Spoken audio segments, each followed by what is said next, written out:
जिसने जलियांवाला बाग का खूनी मंजर देखा था, जिसने जलियांवाला बाग का खूनी मंजर देखा था, दिल में बदले के लिए दहकता समंदर देखा था, समंदर देखा था। 21 साल इंतजार किया, 21 साल इंतजार किया उस एक लम्हे का, लंदन के सीने में जाकर जिसने डायर को मारा था, मारा था। आदरणीय प्रधानाचार्य जी, शिक्षकगण और मेरे प्यारे साथियों को मेरा प्रणाम। आज मैं अनिता, कक्षा 5वीं की छात्रा, आप सभी को उधम सिंह जी के बारे में बताना चाहती हूँ। 31 जुलाई का दिन कैलेंडर की कोई मामूली तारीख नहीं है, बल्कि ये भारत माँ के उस महान पुत्र की शहादत का है, जिसने ये साबित किया कि हिंदुस्तानी वीर अपने शहीदों के खून का हिसाब समुंदर पार जाकर भी लेना जानते हैं। 31 जुलाई को अमर शहीद उधम सिंह जी का शहादत दिवस मनाया जाता है। साथियों, 13 अप्रैल 1919 का वो काला दिन याद कीजिए, जब जलियांवाला बाग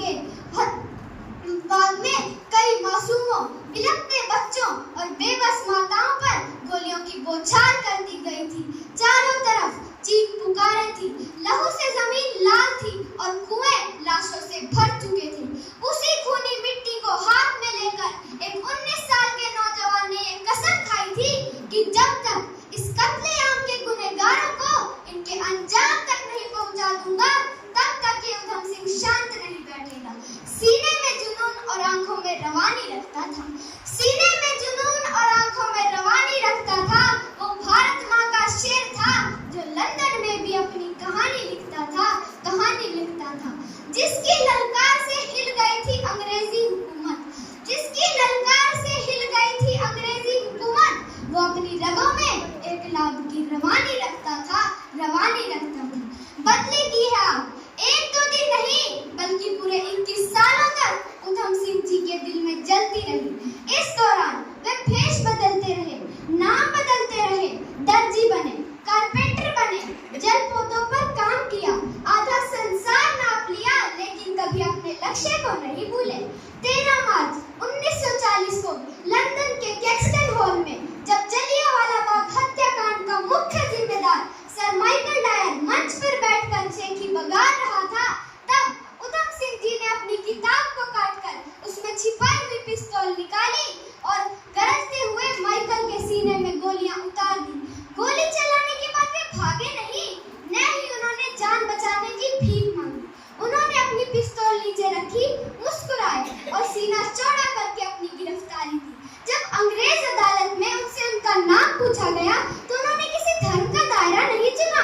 उन्होंने गरजते हुए अपना नाम बताया, राम मोहम्मद सिंह आजाद। यह नाम अंग्रेजों के मुंह पर एक तमाचे की तरह था कि भारत को बांटने वालों, सुन लो, भारत का हिंदू, मुस्लिम, सिख और ईसाई देश के लिए एक है। 31 जुलाई 1940 को भारत के इस महान पुत्र को फांसी दे दी गई, लेकिन वे हंसते हंसते फांसी के फंदे पर झूल गए, पर जाते जाते ब्रिटिश हुकूमत के घमंड को चकनाचूर कर गए। शहीदों की चिताओं पर लगेंगे हर बरस मेले, शहीदों की चिताओं पर लगेंगे हर बरस मेले। वतन पर मरने वालों का यही बाकी निशा होगा, निशा होगा। जो मिट गए इस देश पर, जो मिट गए इस देश पर, वो अमर कहलाए। हम उन वीरों के चरणों में हमारा शीश नवाएं, शीश नवाएं। तो आइए आज इस मंच से हम उधम सिंह जी के धैर्य और उनके साहस को कोटि कोटि नमन करें और ये संकल्प लें कि अपने देश के